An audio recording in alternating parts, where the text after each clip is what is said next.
ഇനി നമ്മൾ ബീഫ് ഉണ്ടാക്കുന്ന സമയത്ത് ഇതുപോലെ ഒന്ന് ചെയ്ത് നോക്കിയാൽ നമ്മുടെ ബീഫിൻ്റെ ചട്ടി കാലിയാവാൻ ഒരു നിമിഷം മതി. അത്രയും ടേസ്റ്റാണ്. അപ്പോൾ നമുക്ക് വീഡിയോയിലേക്ക് പോവാം. വീഡിയോ ഒന്ന് കണ്ടു നോക്കാം. ഇതിന് വേണ്ടിയിട്ട് ഞാൻ 1.5 കിലോ ബീഫ് എടുത്തിട്ടുണ്ട്. അപ്പോൾ വലിയ കഷ്ണങ്ങളാക്കിയിട്ടാണ് ഇതൊന്ന് കട്ടാക്കി എടുത്തിട്ടുള്ളത്. ഇനിയിപ്പോൾ നമ്മൾക്ക് ഇതിലേക്ക് കുറച്ച് പൊടികളൊന്ന് ചേർത്ത് കൊടുക്കാം. ആദ്യം തന്നെ ഇതിലോട്ട് ആവശ്യത്തിനുള്ള ഉപ്പ് ചേർക്കുന്നുണ്ട്. പിന്നെ ഇതാ 1 ടീസ്പൂണ് മഞ്ഞൾപ്പൊടിയാണ് ചേർക്കുന്നത്. ഒരു 1/4 കപ്പ് മല്ലിപ്പൊടി ചേർത്ത് കൊടുക്കുന്നുണ്ട്. ഇപ്പോൾ ഇതിലോട്ട് ആവശ്യത്തിനുള്ള മുളക് പൊടിയാണ് ചേർക്കുന്നത്. ഒരു 2 ടേബിൾ സ്പൂണ് മുളക് പൊടി കൂടി ചേർത്ത് കൊടുത്തിട്ടുണ്ട്. എന്നിട്ട് ഇത് നന്നായിട്ട് കൈ വെച്ചിട്ട് നമുക്കൊന്ന് മിക്സ് ആക്കിയിട്ടെടുക്കാം. ഈ ഒരു മസാല മൊത്തത്തിൽ നമുക്കൊരു ബീഫിലൊന്ന് പിടിച്ച് കിട്ടണം. നന്നായിട്ട് മിക്സാക്കി കൊടുത്തതിന് ശേഷം ഒരു 1/4 കപ്പിനെക്കാട്ടി കുറവായിട്ട് തൈര് കൂടി ചേർത്ത് കൊടുത്തിട്ടുണ്ട്. എന്നിട്ട് ഒന്നുകൂടി നമുക്ക് ഇത് നന്നായിട്ടൊന്ന് മിക്സാക്കിയിട്ട് എടുക്കാം.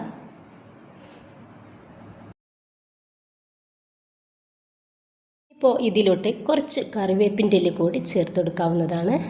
എന്നിട്ട് നമുക്കിത് കുക്കറിലേക്ക് ഒന്ന് മാറ്റി കൊടുക്കാം. കുക്കറിൽ നമ്മൾ ഇത് ഒരൊറ്റ വിസിൽ അടുപ്പിച്ചിട്ടെടുക്കുന്നുണ്ട്. അപ്പോൾ നമുക്ക് ഗ്യാസ് ഒന്ന് ഓഫ് ചെയ്യാം. ഞാനിപ്പോൾ ഒരു പാന് നന്നായിട്ട് ചൂടാക്കാൻ വെച്ചിട്ടുണ്ട്. അതിലേക്ക് ഒരു 1/4 കപ്പ് വെളിച്ചെണ്ണയാണ് ചേർത്ത് കൊടുക്കുന്നത്. വെളിച്ചെണ്ണ ഒന്ന് ചൂടായാൽ 1 ടീസ്പൂണ് വലിയ ജീരകമാണ് ചേർക്കുന്നത്. ജീരകം ഒന്ന് പൊട്ടി വന്നാൽ ഞാനിതിലേക്ക് കുറച്ചധികം തന്നെ ചെറിയ ഉള്ളി പച്ചമുളകും കട്ട് ചെയ്തിട്ടുണ്ട്. അപ്പോൾ ആ ചെറിയ ഉള്ളി ഒന്നാമത് ഒന്ന് മുളച്ചിട്ടുണ്ടായിരുന്നു കേട്ടോ. അപ്പോൾ അതൊന്നും ഒഴിവാക്കിയിട്ടില്ല, അങ്ങനെ തന്നെ എടുത്തിട്ടുണ്ട്. ഇനിയിപ്പോൾ ഇത് നന്നായിട്ട് നമുക്കൊന്ന് മിക്സാക്കി കൊടുക്കാം. ഇതിലോട്ട് ഞാൻ ഒരു വലിയ സവാള ചെറുതാക്കിയിട്ട് കട്ടാക്കി എടുത്തിട്ടുള്ളതാണ്, അതോടെ ഇട്ട് കൊടുത്തിട്ടുണ്ട്. പിന്നെ ഇതിലോട്ട് മാത്രം ആവശ്യത്തിനുള്ള ഉപ്പ് ചേർക്കുക. നമ്മൾ ആ ഒരു ബീഫ് വേവിച്ചെടുത്ത സമയത്ത് അതിലേക്ക് ആവശ്യത്തിലുള്ള ഉപ്പ് ചേർത്ത് കൊടുത്തിട്ടുണ്ടായിരുന്നു. നമ്മൾ ഒരൊറ്റ തവണ വിസിലടുപ്പിച്ചെടുത്തിട്ടുള്ളൂ. ബാക്കി മുഴുവനായിട്ട് നമ്മൾ ഒരു പാനിലിട്ടിട്ടാണ് ഒന്ന് വേവിച്ചെടുക്കുന്നത്. നന്നായിട്ട് ഒന്ന് മിക്സാക്കി കൊടുക്കുക. ഇപ്പം ഞാനിതൊന്ന് മൂടി വെക്കുന്നുണ്ട്. അപ്പോൾ ഇതാ ഈ ഒരു സവാളയും ചെറിയ ഉള്ളിയും ഏകദേശം ഒന്ന് വാടിക്കിട്ടിട്ടുണ്ട്. ഇത് നമുക്ക് നല്ല രീതിയിൽ തന്നെ ഒന്ന് വാടിക്കിട്ടണം. ഈ ഒരു സമയത്ത് ഞാനിതിലേക്ക് ഒരു 2 വറ്റൽമുളക് എടുത്തിട്ടുണ്ട്, അതൊന്ന് ഇട്ട് കൊടുത്തിട്ടുണ്ട്. ഇനിയിപ്പോൾ ഇതിലോട്ട് 1 table spoon garam masala powder ചേർക്കുന്നുണ്ട്. 1 ടീസ്പൂണ് കുരുമുളക് പൊടി ചേർത്ത് കൊടുത്തിട്ടുണ്ട്. എന്നിട്ട് ഇത് നന്നായിട്ട് ഒന്ന് മിക്സാക്കി കൊടുക്കുക. അതിന് ശേഷം ഞാനിതാ 1.5 ടേബിൾ സ്പൂണ് ഇഞ്ചിയുടെ പേസ്റ്റും അതുപോലെ തന്നെ 2 ടേബിൾ സ്പൂണ് വെളുത്തുള്ളിയുടെ പേസ്റ്റും കൂടി ഇതിലേക്ക് ചേർക്കുന്നുണ്ട്. അപ്പോൾ വെളുത്തുള്ളിയുടെ പേസ്റ്റ് നമ്മൾ കുറച്ചധികം എടുക്കുക കേട്ടോ, കൂടി പോണ്ട, കുറച്ചധികം എടുക്കുക. ഭയങ്കര ടേസ്റ്റ് ആയിരിക്കും അപ്പോൾ നമ്മുടെ ഒരു ബീഫിന്. ഇനിയിപ്പോൾ ഇത് നന്നായിട്ട് ഒന്ന് മിക്സാക്കി എടുക്കുക. ഇനിയിപ്പോൾ അതിൻ്റെ ശേഷം ഞാനിതിലേക്ക് കുറച്ച് കറിവേപ്പിൻ്റെ ഇല കൂടി ഇട്ടെടുത്തിട്ട് ഒന്ന് മൂടി വെക്കുന്നുണ്ട്. ഒരു വിസിലടിച്ചിട്ടുള്ള നമ്മുടെ ബീഫിൻ്റെ അവസ്ഥയാണിത്. ഒരു ചെറിയ വേവ നമ്മുടെ ഈ ബീഫിനായിട്ടുള്ളൂ. ഇനിയിപ്പോൾ നിങ്ങൾക്ക് ഇങ്ങനെ വേണ്ടെന്നുണ്ടെങ്കിൽ മുഴുവനായിട്ടും തന്നെ ചട്ടിയിൽ അടുപ്പത്ത് വെക്കാവുന്നതാണ്. ഇനിയിപ്പോൾ നമുക്ക് ഈ ഒരു ബീഫ് ഇതുപോലെ തന്നെ ഈ ഒരു പാനിലേക്ക് അങ്ങ് ഒഴിച്ചു കൊടുക്കുക. എന്നിട്ട് ഇത് നന്നായിട്ട് തന്നെ ഒന്ന് മിക്സാക്കി കൊടുക്കുക.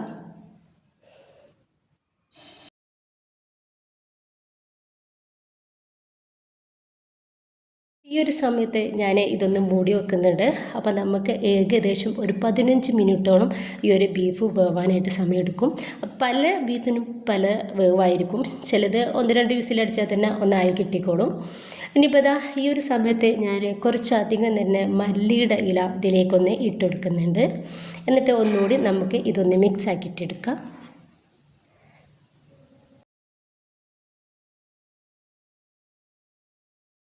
ഏകദേശം നമ്മുടെ ബീഫൊന്ന് വേവായിട്ട് തുടങ്ങുന്നുണ്ട്. ഒരു 3/4 ഭാഗത്തോളം വേവായിട്ട് തുടങ്ങിയാൽ ഞാനിപ്പോൾ ഇതിലേക്ക് കുറച്ച് നെയ്യ് ചേർക്കുന്നുണ്ട് കേട്ടോ. അപ്പോൾ 1 ടീസ്പൂണ് മാത്രം മതി, കൂടുതൽ വേണ്ട. അപ്പോൾ ഈ ഒരു നെയ്യ് ചേർത്ത് കൊടുക്കുന്ന സമയത്ത് തന്നെ നമ്മുടെ ബീഫിന് ഭയങ്കര ടേസ്റ്റ് ആയിരിക്കും കേട്ടോ. അപ്പോൾ ഇനി ഇത് നന്നായിട്ട് ഒന്ന് മിക്സ് ആക്കി കൊടുക്കുക. ഒരു 1/4 ഭാഗത്തോളം നമ്മുടെ ഒരു ബീഫ് വേവാനുണ്ട്. മൂടി വെച്ചിട്ട് തന്നെ നമുക്ക് ബാക്കി കൂടി വേവിച്ചിട്ടെടുക്കാവുന്നതാണ്. ബീഫ് നന്നായിട്ട് വേവായിട്ടുണ്ട്. ആ ഒരു സമയത്ത് ഞാൻ ഇതുപോലെ ഒരു പാത്രത്തിലേക്ക് മാറ്റി കൊടുക്കുന്നുണ്ട്. ഈ ഒരു ബീഫ് നമുക്ക് എന്തിൻ്റെയും കൂടെയും അടിപൊളി കോമ്പിനേഷനാണ് കേട്ടോ. പൊറോട്ടയുടെ കൂടെ ഒക്കെ ബെസ്റ്റാണ്. അപ്പോൾ നമ്മൾ ഇതുപോലെ ബീഫ് ഉണ്ടാക്കുകയാണെന്നുണ്ടെങ്കിൽ നമ്മുടെ ചട്ടിക്കാലിയ വന്നാൽ അത് അറിയ പോലില്ല, അത്രയും ടേസ്റ്റാണ്. എല്ലാവരും ട്രൈ ചെയ്ത് നോക്കുക. ഇഷ്ടമായിട്ടുണ്ടെങ്കിൽ നിങ്ങളുടെ എല്ലാ സപ്പോർട്ടും ഉണ്ടാവുക. സബ്സ്ക്രൈബ് ചെയ്യാനും ലൈക്ക് ചെയ്യാനും കമൻറ്റ് ചെയ്യാനൊന്നും മറക്കരുത്. ഇൻഷാ അല്ലാ. Okay, by.